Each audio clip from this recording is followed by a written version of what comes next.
आज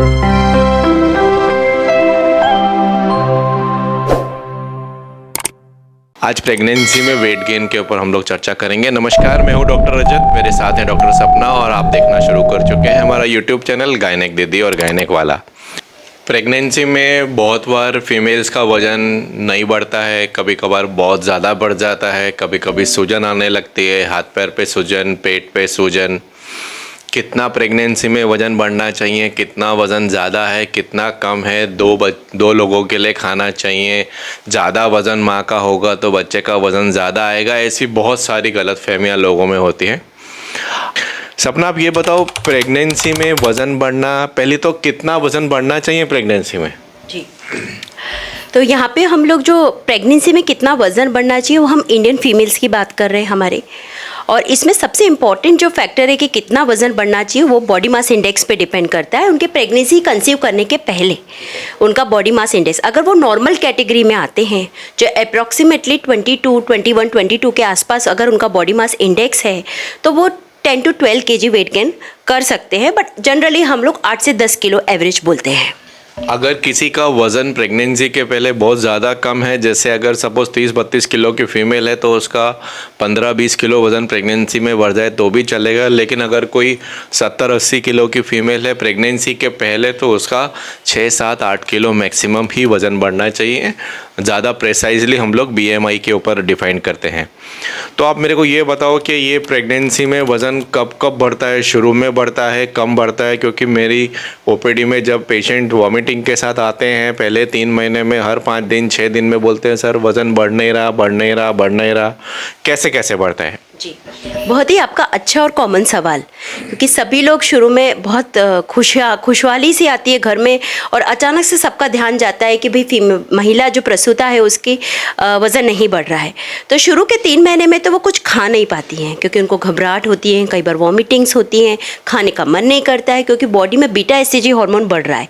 तो पहले 3 महीने में या तो वज़न मेंटेन रहता है या थोड़ा कम होता है या बढ़ता नहीं है तो मेंटेन रहता है या फिर कई बार 1 या 2 किलो या 3 किलो कम भी हो जाता है, क्योंकि ये इस बात पे डिपेंड करता है कि वो उनको कितना वॉमिटिंग, कितनी घबराहट और कितनी उनको भूख लग रही है। तो बेसिकली जो वज़न है वो चौथे महीने से बढ़ना शुरू होता है। इसको हम ट्राइमेस्टर वाइज गिने तो चौथे, 5वें और 6ठे महीने में बढ़ता है और सबसे मैक्सिमम जो वेट गेन है वो 8वें और 9वें महीने में होता है। मतलब अगर एवरेज आप प्रेगनेंसी में गिन के चलें कि 9 से 10 किलो वज़न बढ़ना चाहिए तो पहले 3 महीने में लगभग आधा किलो कम होगा या आधा किलो ज़्यादा होगा, और बाद के 3 महीने में तो चौथे से छठे महीने पे शायद 2 से 3 किलो बढ़ेगा और लास्ट के 3 महीने में शायद 2 से 3 किलो बढ़ेगा। अच्छा, ये बताओ, हम लोग ये वज़न की बात कर रहे हैं, वज़न, फीमेल का वज़न प्रेगनेंसी में इतना इम्पोर्टेंट क्यों है एज ए गायनेकोलॉजिस्ट हमारे लिए? जी, क्योंकि वज़न जो हम बात कर रहे हैं इसमें हम लोग फैट्स की बात कर रहे हैं। एडिपोज टिश्यू या बॉडी के जो लिपिड्स है, फैट्स है, चर्बी का प्रमाण, ये सब हम समझ सकते हैं इन शब्दों से। और ये जो फैट्स होते हैं यही बॉडी में गुड हार्मोन्स बनाते हैं और वो बच्चे के ओवरऑल मेंटल और ब्रेन के डेवलपमेंट के लिए बहुत ज़्यादा ज़रूरी है। हम लोग कई बार सुनते भी है कि ओमेगा 3 फैटी एसिड्स खाना चाहिए, ओमेगा 6 फैटी एसिड्स खाना चाहिए, हेल्थी फैट खाना चाहिए। तो माँ जो ये वज़न बढ़ा रही है उसी चीज़ से बच्चे का डेवलपमेंट हो रहा है। तो अगर मैं ये कहूँ कि सबसे पहले तो आप ये बताओ कि प्रेगनेंसी में जो फीमेल का वज़न सपोज़ एंड में 8 किलो 10 किलो बढ़ता है तो उसका ब्रेकअप क्या है, कितना बच्चे का बढ़ता है, कितना माँ का बढ़ता है? वो मैं इसलिए आपको बोल रहा हूँ क्योंकि बहुत सारे लोग चिंतित रहते हैं कि माँ का वज़न नहीं बढ़ रहा तो बच्चे का वज़न कैसा आएगा? आप ब्रेकअप थोड़ा बताएं। जी, इसमें हम 2 भाग में इसको डिवाइड कर देते हैं, एक माँ का वज़न और बच्चे का वज़न। यस, तो माँ का जो वज़न होता है वो उसमें बहुत सारे और भी फैक्टर्स होते हैं, जैसे उसमें मेन अपने प्लेसेंटा जो बन रही है, एमनियोटिक फ्लूइड जो बच्चे के आसपास बैग में वाटर है उसकी बात कर रहे हैं। इसके अलावा जो फीटस है वो जो बच्चा जो ग्रो कर रहा है और उसका जो डेवलपमेंट हो रहा है वो भी एक चीज़ है। तो ये सब मिला के ऑलमोस्ट 35 to 40% वेट उसका फॉर्म होता है। Products of conception. इसके अलावा माँ के बॉडी में खून बढ़ता है, फैट बढ़ता है, ब्रेस्ट का भाग बढ़ता है, ब्रेस्ट का फैट बढ़ता है, और जो बच्चेदानी यूट्रस जो होता है वो भी बहुत ज़्यादा बड़ी हो जाती है। तो लगभग 50% वेट गेन माँ का होता है, 50% वेट गेन बच्चे का होता है। तो हम लोग अगर किसी को एक्सेसिव वेट गेन हो रहा है, पहले तो एक्सेसिव वेट गेन की आप डेफिनेशन बोलो कि हम किसको एक्सेसिव वेट गेन बोलते हैं, और वो एक्सेसिव वेट गेन को हमको ऑब्स्टेट्रिशियंस लोगों को क्यों टेंशन डर लगा रहता है कि एक्सेसिव वेट गेन नहीं होना चाहिए। सबसे पहले तो चौथे महीने से हम लोग उनको मंथ में एक ही बार चेकअप के लिए बुलाते हैं, और जब वो हमारे कैबिन में आते हैं तो सबसे पहले हम उनका वज़न देखते हैं कि पिछले एक महीने में उनका वज़न कितना बढ़ा है। तो anything like 1.5 to 2 kg, 2 kg थोड़ी हायर लिमिट है। 1 से 1.5 किलो एक महीने में बढ़ता है तो वो अप्रोप्रिएट है। अगेन इसमें बॉडी मास इंडेक्स का बहुत ज़्यादा रोल है, और मैं बॉडी मास इंडेक्स जो नॉर्मल महिलाएं उनकी बात कर रही हूँ। ओबेसिटी और अंडरवेट एक हम अलग क्वेश्चन में डिस्कस करेंगे। तो अगर उनका नॉर्मल बॉडी मास इंडेक्स है तो एक मंथ में 1 to 1.5 kg, मैक्सिमम 2 kg की हम बात करते हैं, बट समवेयर अगर अराउंड 1.5 kg अगर उनका बढ़ रहा है तो वो बराबर है। अगर कई बार वो 2 किलो, 2.5 किलो या 3 किलो बढ़ा के आ जाते हैं तो हम उनको बताते हैं कि आपका वजन बहुत ज़्यादा बढ़ रहा है, आप जो डाइट ले रहे हैं आप एक्सेस कैलोरीज ले रहे हैं। अब आपका दूसरा सवाल था कि हम ये बढ़ते हुए वजन से क्यों हमको इतना तकलीफ होता है, या हमको इतना क्यों उस बात पे ध्यान जाता है। क्योंकि अगर माँ का बहुत ज़्यादा वजन बढ़ता है तो उनके शरीर में सूजन आने लगती है।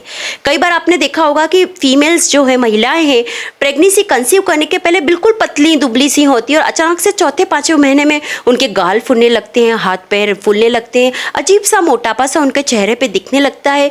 बेसिकली ये उनका जो बढ़ता हुआ वजन है, और अगर वो एक्सेसिव वेट गेन है तो उनकी बॉडी में फूलापन, वाटर रिटेंशन होने लगता है। और पहले माँ का ये सब होता है, और बाद में धीरे धीरे उनके जो मेटाबॉलिक पैरामीटर्स है, जैसे कि ब्लड प्रेशर बढ़ने लगता है, शरीर में सूजन आ रही है, और फिर 7वें 8वें महीने में उनको जेस्टेशनल डायबिटीज़, प्रेगनेंसी में डायबिटीज़ होने का भी खतरा होता है। इसी तरह से बच्चे के भी इस पे साइड इफ़ेक्ट्स होते हैं। अगर माँ का वजन बढ़ रहा है, ब्लड प्रेशर बढ़ रहा है, तो बच्चे को ब्लड सप्लाई बराबर नहीं मिलती है, बच्चे का ग्रोथ बराबर नहीं हो सकता है। और कई बार अगर माँ को डायबिटीज़ हो रही है तो बच्चे कई बार बहुत ज़्यादा हेल्दी हो जाते हैं, तो उनका भी वेट गेन ज़्यादा हो जाता है, और फिर नॉर्मल डिलीवरी होने में तकलीफ होती है। बहुत बढ़िया, आपने सारे पॉइंट्स क्लियर कर दिए। Early weight gain is the earliest indication of pregnancy induce hypertension. ऐसा हमको पढ़ाया जाता था कि अगर फीमेल का वज़न एक हफ्ते में आधे किलो से ज़्यादा बढ़ रहा है तो हम लोग हमेशा सस्पेक्ट करेंगे कि फ़ीमेल का ब्लड प्रेशर बढ़ने की तैयारी है, क्योंकि ब्लड प्रेशर के कारण शरीर में सूजन आती है, सूजन के कारण वज़न बढ़ता है। अच्छा, ये बताओ कि बच्चे और माँ के अलावा फीमेल का वज़न बढ़ने का क्या कारण है? क्या उसका डाइट और लाइफस्टाइल इम्पोर्टेंट है वज़न बढ़ने के लिए? बिल्कुल, डेफिनेटली। कई बार तो क्या होते हैं कि जो फीमेल्स हाउसवाइफ होती हैं, कुछ भी नहीं कर रही होती, अब उन्हें प्रेगनेंसी कंसीव कर लिया है तो सब लोग घर में होते हैं कि नहीं भाई बेटा तुम आराम करो। तो एक्चुअली आराम कुछ नहीं होता है। सबसे पहले ये बात समझने की ज़रूरत है कि एक प्रेग्नेंट फीमेल को, एक नॉर्मल एक बच्चा जिसको सिंगल प्रेगनेंसी है, एक ही बच्चा है पेट में, उसको सिर्फ 300 कैलोरीज की ज़रूरत है एक्स्ट्रा। तो एक नॉर्मल सीडेंट्री या मॉडरेटली एक्टिव फीमेल के लिए 2000 से 2200 कैलोरीज पर डे की रिक्वायरमेंट होती है। और अगर वो प्रेग्नेंट है तो हम समझ सकते हैं कि 2500 से 2700, लाइक 2500 से 2700, सिर्फ 300 एक्स्ट्रा कैलोरीज की ज़रूरत है थ्रू आउट प्रेगनेंसी। और अगर हम सोचें कि 1 कप चाय और 2 बिस्किट ही अगर हम गिन के चलें तो वही लगभग हमारा 200 to 300 कैलोरीज हो गया। इसलिए ये बात हमको एज अ ऑब्स्टेट्रिशियन भी हमको पेशेंट्स को गाइड करनी पड़ती है। और एक और बात मैं बताना चाहूँगी कि पहले 3 महीने में तो भूख नहीं लगती है, लेकिन चौथे महीने से बहुत ज़्यादा भूख लगना शुरू होती है, और तब वो ज़्यादा खाते हैं। इसलिए यहाँ पे कैलोरी रेस्ट्रिक्टेड डाइट पे भी ध्यान देना पड़ेगा, उसकी न्यूट्रिशनल वैल्यू पे भी ध्यान देना पड़ेगा, और सिर्फ 300 एक्स्ट्रा कैलोरीज ही हमको एक्स्ट्रा कंज्यूम करनी है एक दिन में। मतलब आजकल के फीमेल्स में, इवन मेल्स में, सब में प्रोसेस्ड फूड खाने का ज़्यादा चलन है। जैसे हम लोग जो भी मार्केट में, सुपरमार्केट में मैगी हुआ, पानीपुरी हुआ, समोसा हुआ, ये सारी चीज़ें, केक्स हुआ, रिफाइंड शुगर ज़्यादा खाते हैं। ये सारी चीज़ें वेट गेन को ऐड करती हैं। और ऊपर से जैसे सपना ने बोला, सब लोग अपना प्यार जताने के लिए ज़्यादा खिलाते हैं। ड्राई फ्रूट्स का एक बहुत ज़्यादा वो प्रॉब्लमेटिक चीज़ है कि एक एक कटोरी भर के सब ड्राई फ्रूट्स खा जाते हैं। खाना चाहिए लेकिन थोड़ा सा लिमिट में, कंट्रोल में खाना चाहिए, और फिज़िकल एक्टिविटी मेंटेन रखना चाहिए। अब प्रेग्नेंट हो गए इसका मतलब ये नहीं कि आराम करें या फिर कंप्लीट बेड रेस्ट करें। हाँ, कुछ केसेस होते हैं, हाई रिस्क केस होते हैं, जैसे अगर प्रीटर्म लेबर पेन हो, सर्वाइकल इंसफिशिएंसी हो, ट्विंस हो, IVF हो, ब्लीडिंग हो रहा हो, लेकिन 90% केसेस में आपको रेस्ट और बेड रेस्ट की ज़रूरत नहीं होती है। अच्छा ये बताओ मेरे को कि हमने डिस्कस कर लिया कि वेट कैसे बढ़ता है, वेट कंट्रोल भी हम लोग कैसे कर सकते हैं। अगर किसी का वज़न ज़्यादा बढ़ गया तो हम उसको क्या वेट लॉस करने का एडवाइस करेंगे? प्रेगनेंसी में वेट लॉस स्ट्रिक्ट नो है, क्योंकि हम वेट लॉस का कभी एडवाइस नहीं करते हैं। इसलिए टाइम टू टाइम चेकअप के लिए आना बहुत ज़्यादा ज़रूरी है, क्योंकि जब आप हमारे पास चेकअप के लिए आते हैं तो हम ये ऑलरेडी नोट कर रहे होते हैं, देख रहे होते हैं। अगर हमको कहीं पे भी पॉइंट आउट लेता है कि आपका वज़न ज़्यादा बढ़ रहा है, तो हम उनसे उनका डाइट डिस्कस करते हैं और उनको डाइट रिस्ट्रिक्शंस और कैलोरी रिस्ट्रिक्शंस एडवाइस करते हो, क्या टाइप ऑफ फूड खाना है। अभी इतनी देर से हम वज़न की बात कर रहे हैं, तो मैं अपने दर्शकों को चाहती हूँ कि एक शॉर्ट में उनको बता दूँ कि आफ्टर ऑल डाइट में खाना क्या चाहिए, किस तरह का बैलेंस डाइट उनको लेना चाहिए प्रेगनेंसी में। तो प्रेगनेंसी में जो डाइट होता है, इसमें बहुत ज़्यादा वाटर इनटेक का बहुत ज़्यादा इंपॉर्टेंस है, क्योंकि बार बार जब भूख लग रही होती है तो हर समय हमको खाने की भूख नहीं लग रही होती है। एक नॉर्मल आदमी को भी जब भूख लग रही होती है तो पानी की प्यास होती है। तो दिन भर में 10 से 12 ग्लास, जितने घंटे आप जाग रहे हैं, हर एक घंटे में 1 ग्लास भर के पानी पीजिए। उससे पेट भरा भरा रहेगा, भूख भी कंट्रोल में रहेगी और कैलोरी इंटेक भी बना रहेगा। कम से कम 3 बड़ी मील और 2 छोटी मील, ऐसा हम एडवाइस करते हैं। और बड़ी मील में भी ऐसा है, कोई रूल नहीं है कि 2 ही रोटी खाना है। थोड़ा थोड़ा खाइए, थोड़ा पचाइए, इससे गैस एसिडिटी कम रहेगा और डाइजेशन भी उनका बना रहेगा। सबसे इम्पॉर्टेंट है कि उनका जो कॉम्प्लेक्स कार्बोहाइड्रेट्स है, कॉम्प्लेक्स कार्बोहाइड्रेट्स जैसे बार बार हम बोल रहे हैं रिफाइंड, प्रोसेस्ड, जैसे मैदा है, महीन आटा है, वो सब टोटली अवॉइड करना चाहिए। उसकी जगह मोटा अनाज है, जैसे दलिया हो गया, ओट्स हो गए, अनाज को चेंज करिए। चना हो गया, बेसन हो गया, रागी हो गया, दीज आर गुड ग्रेन्स जो आपकी शुगर को मेंटेन करेंगे। इनमें फाइबर ज़्यादा होता है, पेट साफ भी करेंगे अच्छे से, पेट भरा भरा भी रखेंगे और आपके वजन को भी कंट्रोल में रखेंगे। दूसरे नंबर पे होते हैं हमारे प्रोटीन्स।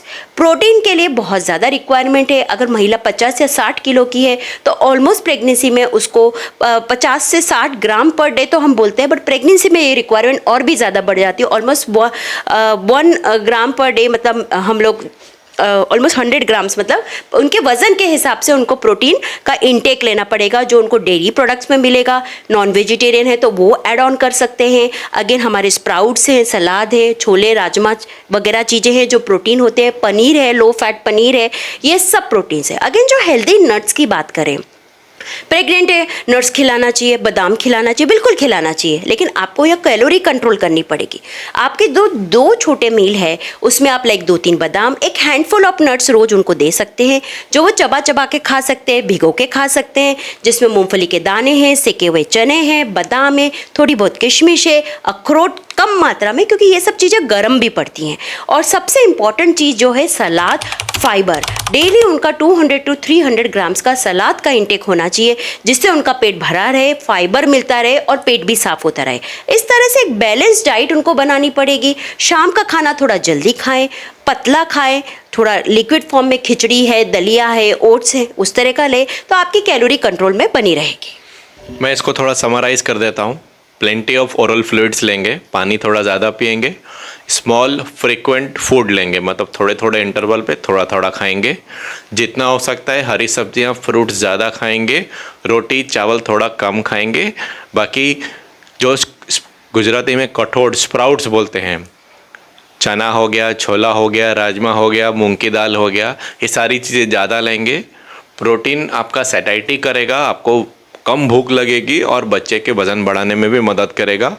शाम का डिनर थोड़ा सा जल्दी ले लेंगे और रात को डिनर के बाद थोड़ा सा वॉकिंग करेंगे। तो ये हेल्दी ईटिंग और लाइफस्टाइल हैबिट्स में आता है।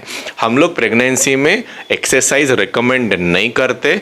उसके 2 कारण हैं हमारे पर्सनल एक्सपीरियंस के हिसाब से। एक्सरसाइज में अगर आपको स्प्रेन या कुछ ऐसा चीज़ हो गई क्यों, तो फिर हमको पेन किलर हम लोग प्रेगनेंसी में नहीं दे सकते। इसलिए रूटीन वॉक कर सकते हैं, आपको बेड रेस्ट करने की ज़रूरत नहीं है। फिजिकली एक्टिव रहना है, जहाँ हो सकता है, जितना हो सकता है चल के जाएं। अच्छा ये बताओ कि अगर किसी फीमेल का वज़न नहीं बढ़ रहा है, स्टैटिक हो गया है या फिर कम हो रहा है, तो भी हमको टेंशन होगी?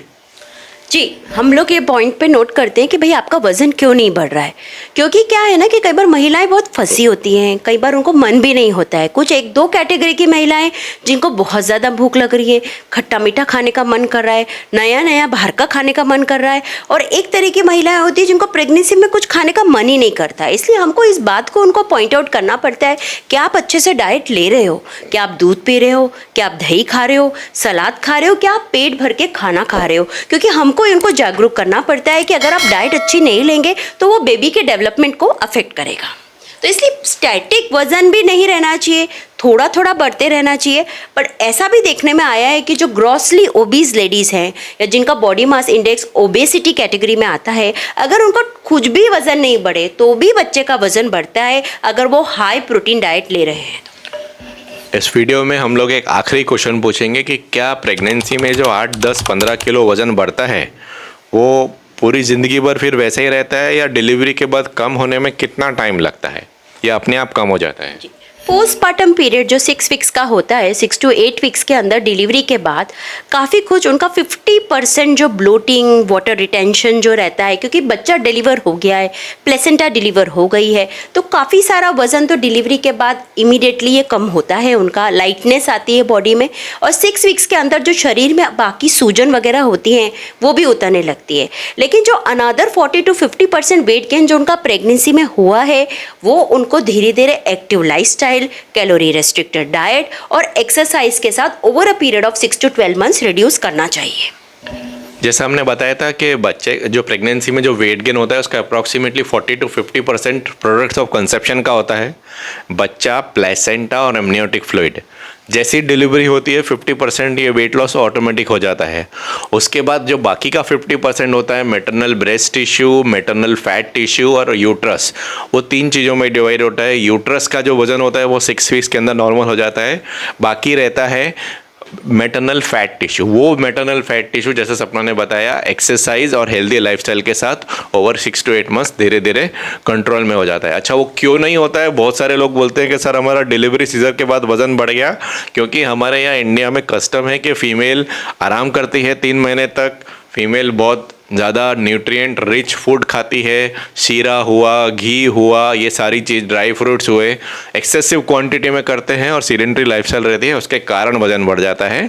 हालांकि अगर वो नॉर्मल लाइफस्टाइल में आ जाएं जल्दी से जल्दी और डाइट अपना रेस्ट्रिक्टेड कर लें, कंट्रोल, तो वेट लॉस करने में आसान रहेगा। सपना, इसके आप तुरंत हमको कैरी होम मैसेजेस बता दीजिए, वेट के कब ज़्यादा क्यों नुकसान, कम क्यों नुकसान, और क्या करना चाहिए उसको हेल्दी वेट के लिए? देखिए, वज़न प्रेगनेंसी में बहुत इंपॉर्टेंट चीज़ है। वज़न नहीं बढ़ रहा है तो भी हमको तकलीफ़ हो सकती है, और वज़न बहुत ज़्यादा बढ़ रहा है तो भी माँ को और बच्चों को तकलीफ़ हो सकती है, जो हमने ऑलरेडी वीडियो में विस्तार में डिस्कस करा है। इसलिए महीने में 1 से 1.5 किलो वज़न चौथे महीने से हम एडवाइस करते हैं, और ये रेगुलर बेसिस पे बढ़ना चाहिए। ऐसा नहीं है कि 1 महीने में 5 किलो बढ़ गया और फिर आपका बिल्कुल ही नहीं बढ़ रहा है। रेगुलरली ये वेट बढ़ते रहना चाहिए, क्योंकि बच्चे का डेवलपमेंट हो रहा है और बच्चे की ग्रोथ हो रही है, और उसको हेल्दी फैट और हेल्दी विटामिन की ज़रूरत है। हमारी प्रेगनेंसी सीरीज़ में आज हमने वेट गेन के बारे में बात किया। ऐसे हम लोग अलग अलग छोटे छोटे टॉपिक्स लेके आते रहेंगे। आपको ये वीडियो कैसे लगी आप ज़रूर हमको कमेंट करके बताएं, और प्लीज़ वीडियो को लाइक करें और चैनल को सब्सक्राइब करें। थैंक यू, नमस्कार।